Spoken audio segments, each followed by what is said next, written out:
Halo sobat saya dimanapun kalian berada, perkenalkan saya Dr. Muda Yohanes.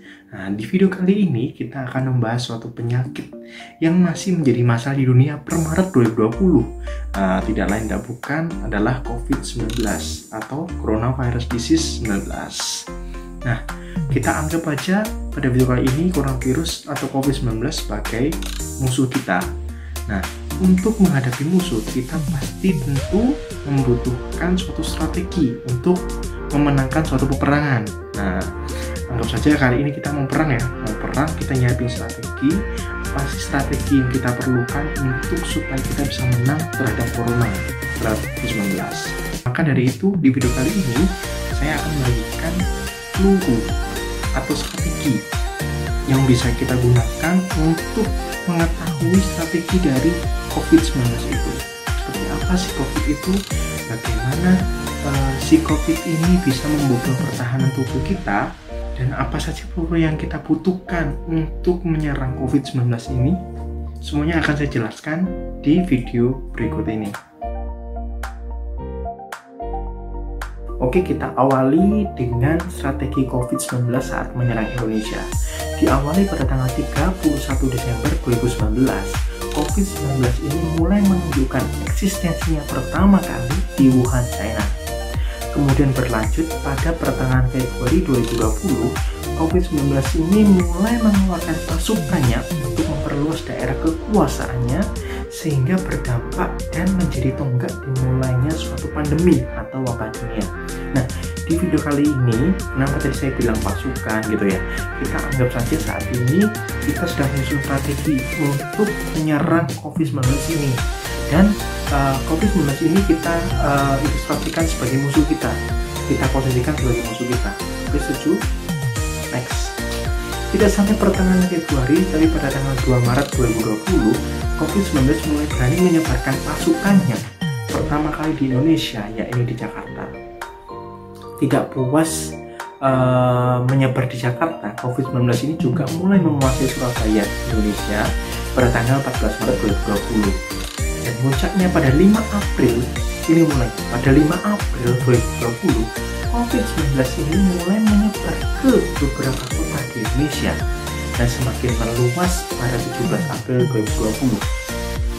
Karena betapa luar biasa penyebaran virusnya ini, jika kita hitung dari tanggal 2 Maret sampai 17 April 2020, COVID-19 ini sudah berhasil menjatuhkan korban sekitar 11 orang meninggal perharinya.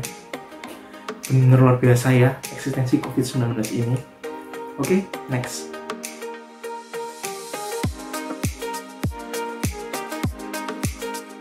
Menurut penelitian yang dilakukan oleh Joseph pada tahun 2020 menyebutkan bahwa coronavirus ini itu masuk dalam keluarga besar virus yang ada pada manusia dan hewan, seperti unta, sapi, kucing, dan kelelawar.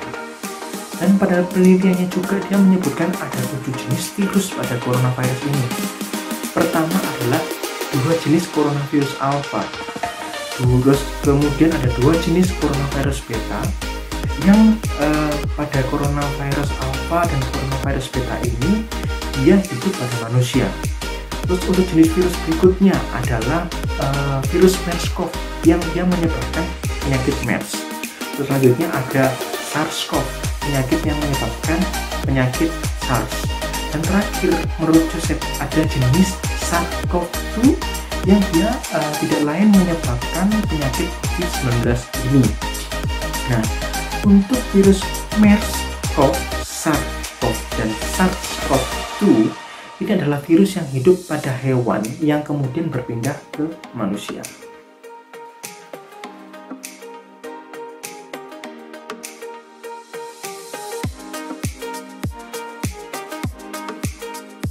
Kali ini kita akan mengetahui bagaimana strategi COVID-19 ini bisa masuk ke tubuh kita. Nah, sebelumnya kita tahu bahwa virus SARS-CoV-2 ini adalah virus yang menyebabkan penyakit COVID-19. SARS-CoV-2 sebagai penyebab penyakit COVID-19 ini, dia mulai masuk ke manusia dengan cara menempel melalui reseptor yang namanya reseptor ACE2. Nah, Sedangkan S2 reseptor ini itu ditemukan di berbagai organ yang ada di tubuh kita, seperti di sel paru, di sel-sel otot yang terdapat pada organ jantung kita, terus endotelium atau lapisan sel yang melapisi pembuluh darah kita, saluran pencernaan, sulcus tulang, ginjal, dan limfa, dan juga jaringan lainnya. Dengan menempelnya virus ini di berbagai organ di markas tubuh kita ini, dia akan mempunyai potensi terjadinya suatu inflamasi sistemik atau respon tubuh ketika peradangan mulai muncul di seluruh tubuh, dan kemudian bisa menjadi suatu kondisi yang dinamakan sepsis atau kondisi yang menyebabkan komplikasi berbahaya seperti tekanan darah yang turun drastis dan juga bisa menyebabkan kerusakan organ. Nah, yang semuanya ini tuh disebabkan karena adanya infeksi, dan bila tidak ditangani dengan baik akan dapat berakhir menjadi MODS atau multi organ dysfunction syndrome, yaitu suatu kumpulan gejala yang ditimbulkan akibat kegagalan fungsi dua organ atau lebih yang disebabkan oleh suatu kejadian akut, yaitu sepsis tadi. Nah, kemudian yang penting juga kita ketahui bahwa reseptor S2 ini juga memiliki fungsi penting dalam sistem jantung kita, sehingga seseorang pasien COVID-19 yang disertai dengan penyakit jantung akan mempunyai resiko manifestasi klinis yang lebih berat. Jadi mempunyai resiko yang lebih berat dibandingkan yang tidak mempunyai penyakit penyerta.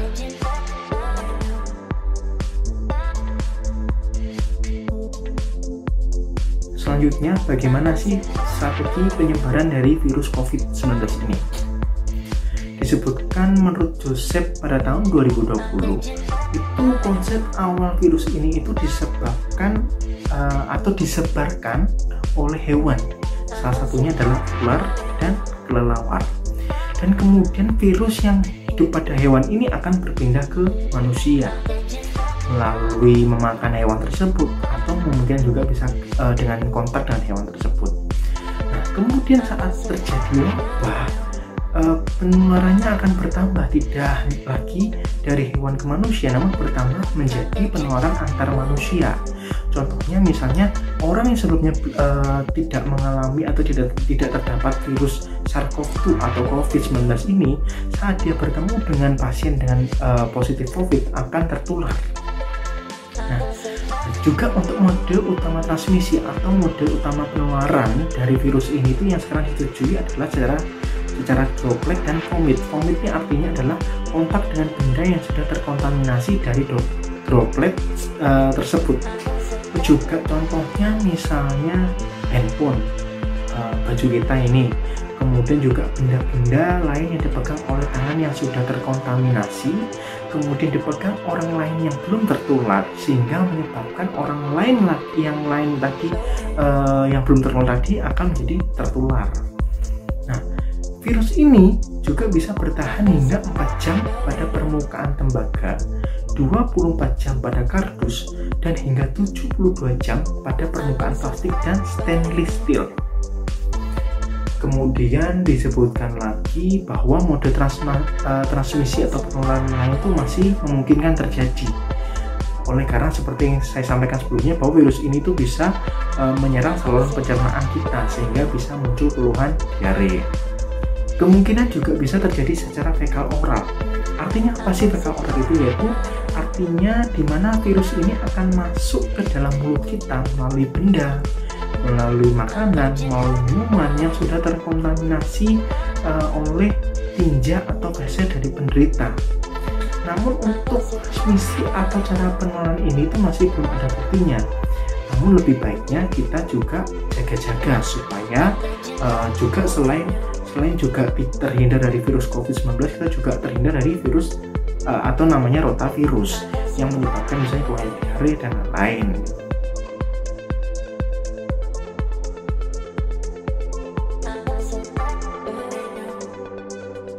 Nah, next kita juga harus tahu apa saja sih suatu faktor risiko yang rentan untuk seseorang itu bisa terinfeksi oleh virus SARS-CoV-2 ini. Nah, menurut WHO, faktor risikonya itu antara lain 1. seseorang yang memiliki penyakit komorbid atau penyakit penyerta. Contohnya adalah hipertensi, atau yang kita kenal adalah penyakit tekanan darah tinggi. Kedua adalah penyakit diabetes mellitus, atau yang kita kenal juga sebagai penyakit kencing manis, yang juga mayoritas banyak dialami oleh masyarakat Indonesia. Terus juga selain itu, menurut WHO juga jenis kelamin laki-laki ini tinggi, memiliki faktor risiko yang tinggi atau faktor risiko yang rentan. Terus juga seseorang dengan usia 60 tahun, lebih dari 60 tahun. Terus kemudian juga faktor risiko lain, ada perokok aktif. Perokok aktif juga bisa menjadi faktor yang rentan untuk terinfeksi. Terus juga memiliki penyakit keganasan atau penyakit hati kronis. Terus juga kontak erat dengan penderita COVID-19. Nah, terus juga selain itu faktor risiko lain misalnya juga riwayat nih teman-teman, misalnya memiliki perjalanan ke daerah yang terjangkit. Nah, itu bisa menjadi faktor yang rentan untuk terinfeksi. Teman-teman bisa terinfeksi oleh virus SARS-CoV-2 ini. Juga yang terakhir itu tim tenaga medis. Jadi populasi yang berisiko tinggi untuk tertular karena kontak langsung dengan penderita COVID-19.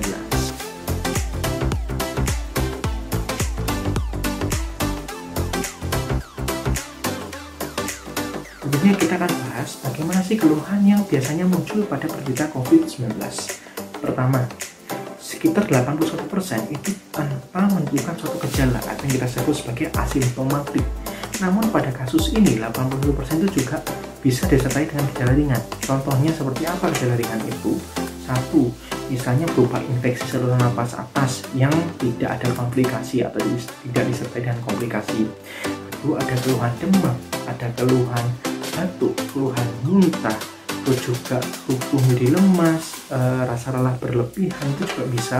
Terus juga gangguan nafsu makan maksud saya. Terus juga ada nyeri biasanya juga masuk dalam gejala ringan ini, misalnya nyeri tenggorok, nyeri perut, dan juga nyeri otot. Nah, selain itu gejala ringan lainnya itu misalnya bisa terjadi sumbatan pada hidung, terus juga sakit kepala. Untuk pada kulit itu biasanya muncul ruang, terus untuk pada mata itu bisa gejala ringan yang timbul adalah merah, mata menjadi merah atau mata merah. Nah, biasanya untuk pada gejala pertama ini yang 81% tadi itu penderita tidak memerlukan bantuan nafas atau bantuan oksigen. Nah, tadi gejala ringan beberapa ya. Namun beberapa keluhan juga bisa muncul seperti diare. Nah, jadi teman-teman yang nonton ini sebagai dokter atau dokter spesialis itu misalnya menemukan seseorang dengan keluhan demam dan disertai dengan diare, itu tidak menutup kemungkinan bisa terinfeksi COVID-19. Jadi harus istilahnya preventif lah untuk jaga-jaga. Jadi dimasukkan, dan tentunya kita untuk mengetahui positifnya kan harus melakukan pemeriksaan lebih lanjut, tapi untuk jaga-jaga bisa lah kita berpikir ke arah COVID-19. Kedua, dengan penyakit berat.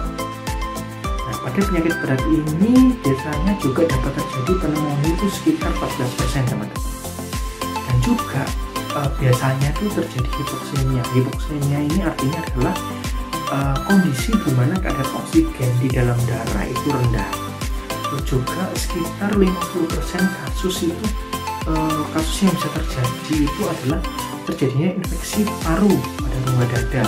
Itu dalam atau sekitar 24 sampai 48 jam pertama. Terus juga terakhir sekitar 5% itu dengan timbulnya penyakit yang kritis, bisa terjadi gagal nafas, terjadi gagal ginjal akut, itu juga bisa menyebabkan myocardial injury, cerebral injury, sepsis, dan shock septic yang disertai dengan multi organ dysfunction syndrome atau MODS yang sudah saya jelaskan di awal tadi. Kemudian COVID-19 ini juga memerlukan masa inkubasi teman-teman. Masa inkubasi itu artinya apa sih? Jadi masa inkubasi itu adalah di mana virus ini itu dia memerlukan waktu untuk berkembang biak di dalam tubuh kita hingga dia dapat menimbulkan suatu keluhan, dapat memunculkan keluhannya. Nah, waktu yang diperlukan untuk virus COVID-19 ini itu masa inkubasinya itu sekitar 5-6 hari teman-teman, dengan masa inkubasi terpanjang sekitar 14 hari.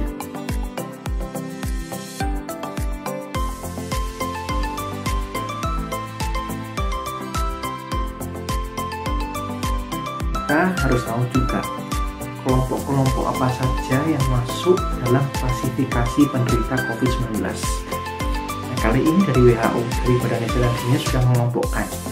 Antara lain kelompok pertama adalah kelompok pertama, bunyinya gini dari WHO, yaitu kelompok pertama adalah kelompok suspected case, di mana seseorang dengan gejala infeksi saluran nafas akut atau ISPA itu kemudian keluhannya mendadak, ditambah sedikitnya satu dari keluhan ini, contohnya misalnya demam, batuk, dan sesak nafas, kemudian disertai atau dan tanpa diketahui penyebab lainnya yang bisa menyebabkan gangguan tersebut, dan ditemukan riwayat perjalanan dari daerah yang terjangkit 14 hari sebelum keluhan tersebut muncul.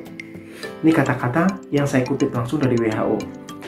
Nah, jadi dan di sini itu dimaksudkan adalah seseorang yang terinfeksi COVID-19 ini ya teman-teman ya. Lanjut pada masih kasus pertama, kelompok pertama maksud saya, yaitu kemudian atau penderita dengan gejala ISPA dan mempunyai riwayat close kontak dengan penderita COVID-19 pada 14 hari terakhir sebelum keluhan tersebut muncul. Ini masih kelompok yang sama ya teman-teman ya, masih kelompok yang pertama ya. Ini lanjutannya adalah atau penderita dengan infeksi saluran nafas atas yang berat dan disertai sekurangnya satu gejala dari infeksi saluran nafas seperti batuk, demam, sesak nafas, dan memerlukan perawatan di rumah sakit dan tanpa penyebab penyakit lainnya jelas. Ini definisi dari WHO untuk kelompok pertama, suspected case. Kelompok kedua adalah kasus probable. Nah, di mana penderita dengan kasus suspek yang pertama tadi itu dengan tes COVID-19 ini tidak dapat konklusif atau tidak dapat disimpulkan, atau hasil tes rapidnya saja itu positif, jadi bisa dikategorikan dalam pada kelompok probable. Nah, kelompok ketiga adalah penderita dengan kasus terkonfirmasi, yaitu seseorang dengan hasil tes COVID-19-nya itu terkonfirmasi. Maksudnya adalah pada pemeriksaan secara PCR yang direkomendasikan WHO itu seperti swab tenggorok dan hidung itu positif teman-teman. Dan juga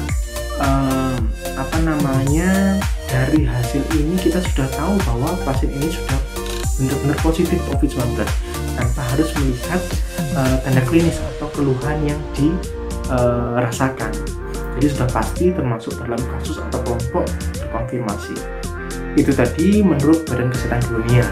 Sedangkan menurut Departemen Kesehatan negara kita itu memiliki 3 kelompok sendiri, yaitu kelompok pertama adalah orang tanpa gejala atau OTG atau orang berisiko, di mana seseorang yang tidak memiliki gejala dan memiliki risiko tertular secara close kontak dengan penderita COVID-19. Kelompok kedua adalah orang dalam pemantauan atau ODP. Jadi seseorang dengan demam lebih dari 38 derajat Celcius atau memiliki riwayat demam, juga atau ada gangguan pernafasan seperti pilek atau sakit tenggorok, batuk, dan tidak ada penyebab lain berdasarkan gambaran secara klinis yang menyebabkan. Dan pada 14 hari terakhir sebelum timbul gejala itu memiliki riwayat perjalanan atau tinggal di negara atau wilayah yang melaporkan transmisi lokal atau memiliki riwayat kontak langsung dengan penderita COVID-19. Kelompok ketiga menurut Departemen Kesehatan adalah pasien dalam pengawasan atau PDP. Jadi seseorang dengan demam lebih dari 38 derajat Celcius atau memiliki riwayat demam atau terdapat gangguan pernafasan seperti pilek atau sakit tenggorok atau batuk dan tidak ada penyebab lain berdasarkan gambaran secara klinis yang meyakinkan, dan juga pada 14 hari terakhir sebelum timbul gejala memiliki riwayat perjalanan atau tinggal di negara atau wilayah yang melakukan transmisi lokal atau memiliki riwayat kontak langsung dengan menderita COVID-19. Nah, bedanya pada kelompok ini itu seseorang dengan gangguan nafas berat atau pneumonia berat itu yang membutuhkan perawatan di rumah sakit dan tidak ada penyebab lain berdasarkan gambaran klinis yang meyakinkan, teman-teman. Nah, ketiga ya, ada OTG, ODP, dan PDP. Jangan sampai kita ada di salah satu kelompok ini, teman-teman ya. Kita harus berjuang bersama, teman-teman, untuk melawan COVID-19 ini. Nggak bisa yang berjuang hanya dokter, tapi juga semua elemen masyarakat harus berjuang bersama-sama untuk melawan si COVID-19 ini. Oh iya, tadi saya sempat menyebutkan kelompok close contact atau kontak erat ya.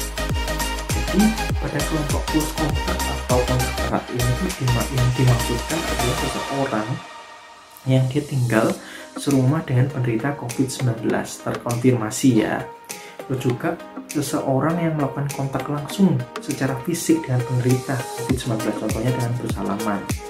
Terus juga seseorang yang melakukan kontak dengan cairan tubuh penderita COVID-19 tanpa menggunakan alat pelindung diri yang lengkap.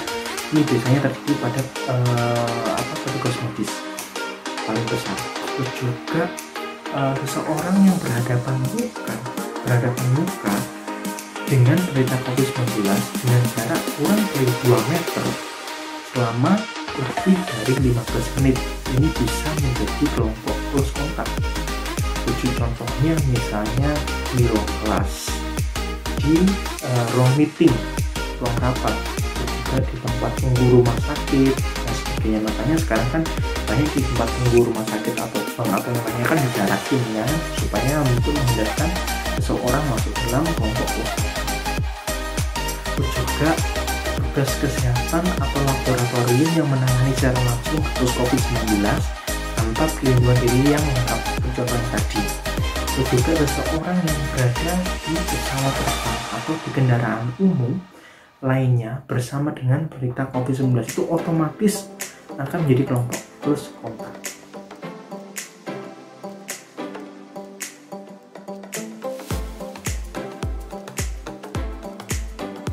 Gimana teman-teman?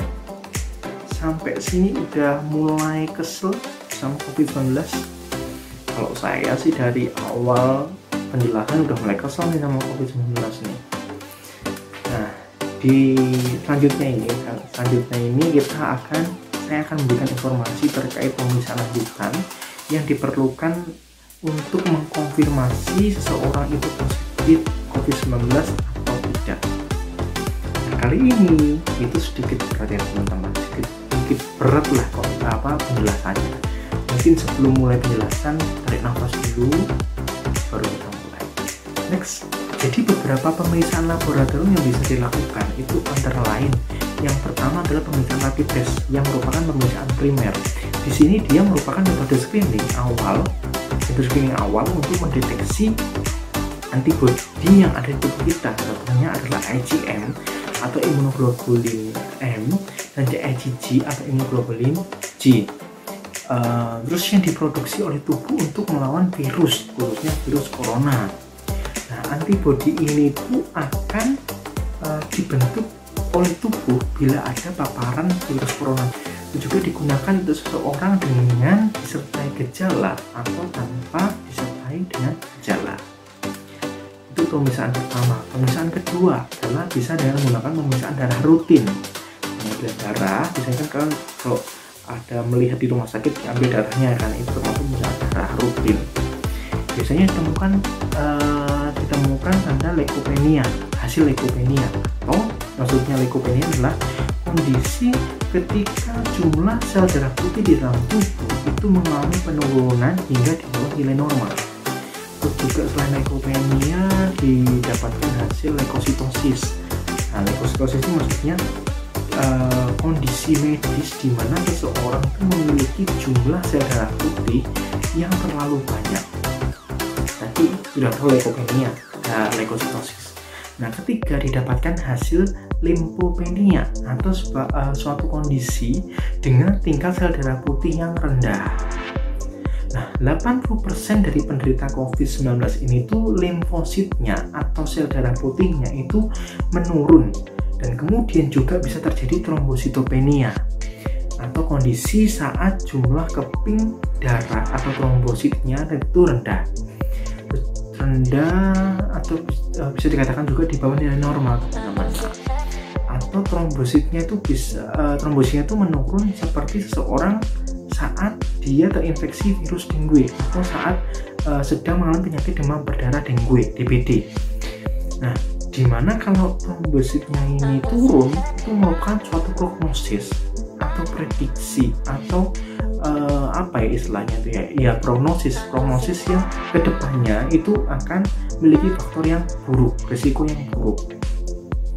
Itu yang kedua ya. Ketiga adalah pemeriksaan dengan menggunakan marker infeksi seperti procalcitonin serum, yaitu pada saat awalnya itu biasanya normal, namun kemudian itu akan meningkat. Terus selain itu dengan C-reaktif protein atau CRP. Nah, di mana peningkatan CRP ini itu merupakan petunjuk derajat berat dari penyakit.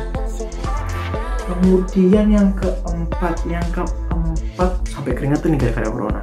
Yang keempat adalah pendeteksian keberadaan dari virus SARS-CoV-2 ini ditandai dengan ditemukan virus RNA. Jadi pada virus SARS-CoV-2 ini tuh yang ditemukan bukan DNA tapi dari virus RNA.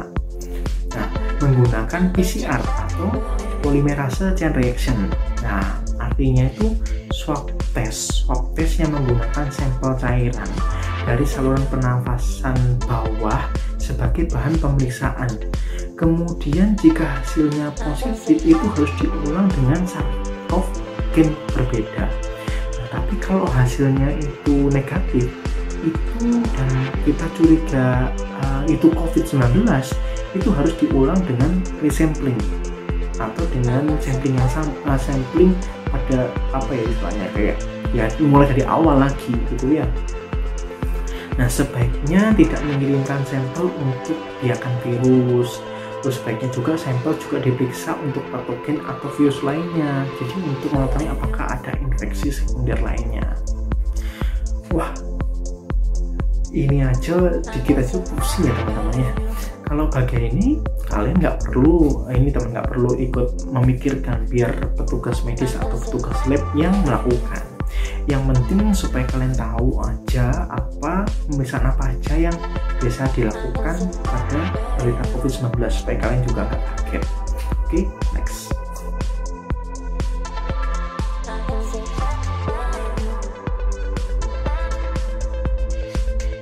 Kali ini aku akan kasih suatu gambaran atau ilustrasi dari perjalanan penyakit COVID-19. Jadi dengan ini kita dapat memperkirakan kapan penderita menjadi membaik atau penderita sudah dalam kondisi aman. Di samping saya. Oke, pertama, di mana pada COVID-19 ini ada satu hal yang berbeda dengan infeksi virus RNA lainnya. Nah, pada COVID-19 ini, RNA virus ini masih ditemukan walaupun IgG atau immunoglobulin G dan IgM itu pada penderita sudah muncul. Berbeda dengan virus RNA lainnya seperti infeksi virus dengue atau DBD itu yang dimana IgG dan IgM-nya itu positif, maka RNA-nya itu sudah hilang. Tetapi pada COVID-19 ini masih tetap ada sampai hari ke-27. Nah, jadi ilustrasi ini itu bisa menggambarkan kapan kita melakukan pemeriksaan tadi yang sebelumnya saya sebutkan yang sedikit pusing tadi. Nah, misalnya ini contohnya untuk rapid test ini itu biasanya baru positif setelah hari ke-6 atau hari ke-7. Nah, atau IgM atau IgG-nya baru positif.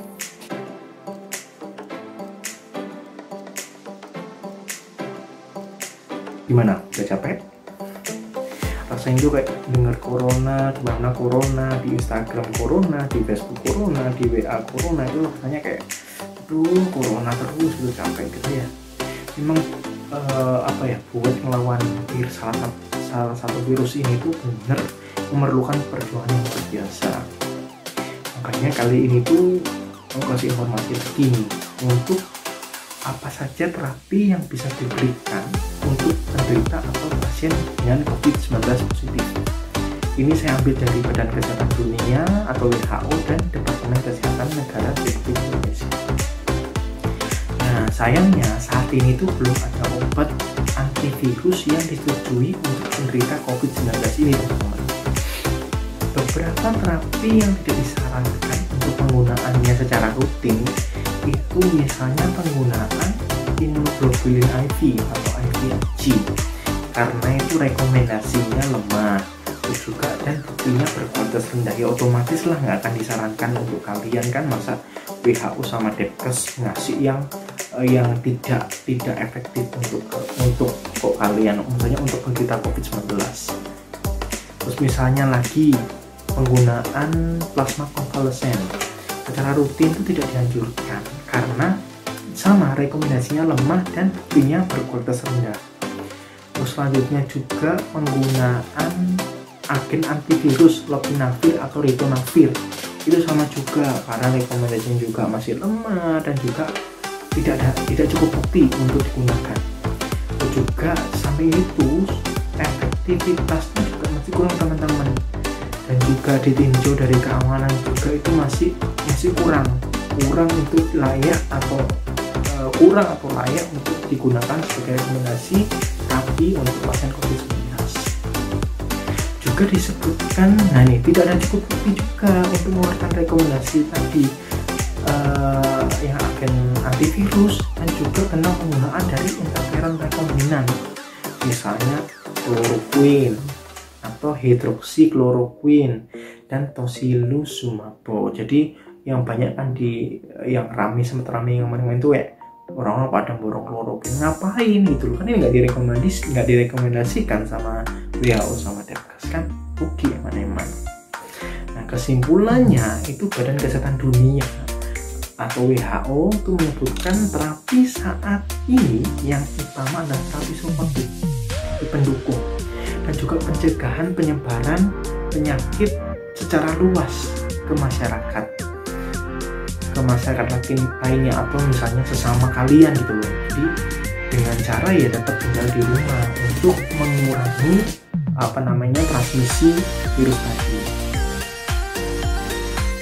Makanya isolasi seseorang itu sangat amat diperlukan, karena sampai saat ini itu belum ada terapi yang spesifik yang diterima oleh Badan Kesehatan Dunia, apalagi Depkes. Jadi ya teman-teman nggak usah borong-borong tuh kloroquine tuh, jadi nunggu aja. Berarti rumah sakit pasti akan dikasih kok, gak mungkin disembunyikan untuk obat terapinya.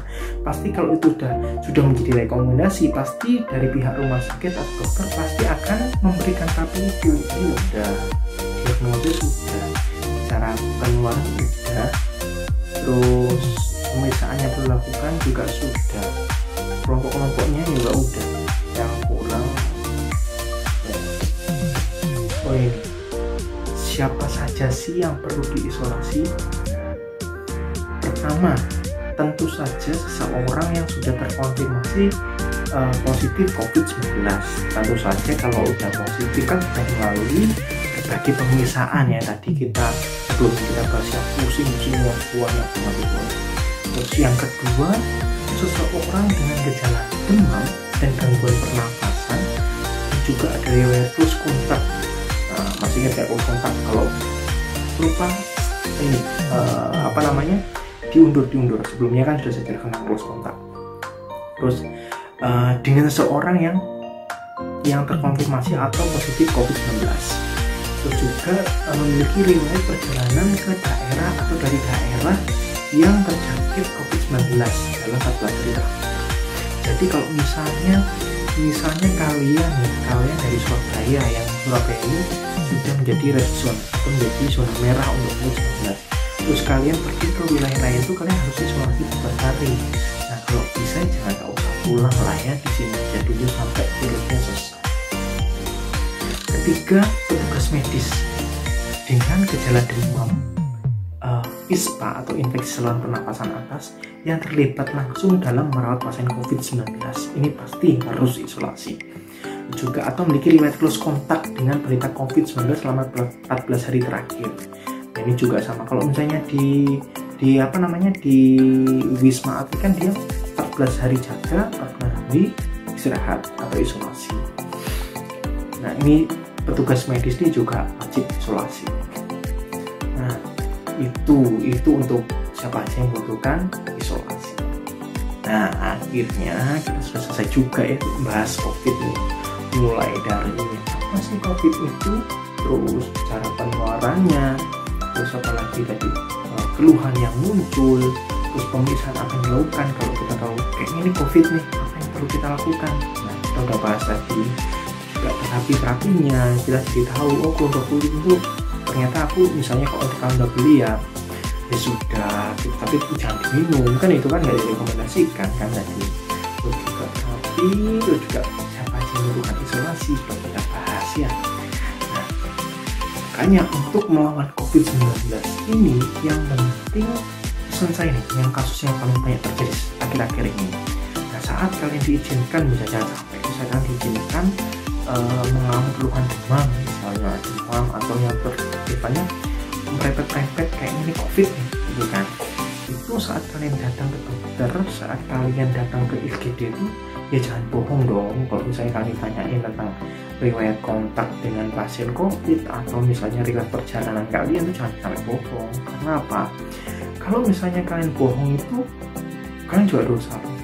Kalian menyebabkan atau kalian tuh membuat dokter yang membantu kalian itu juga terkena. Jadi kan ya jangan sampai petugas medis ini habis karena apa ya, kesalahan kalian, karena apa sikap kalian yang berbohong tadi. Diusahakan yang berbohong lah.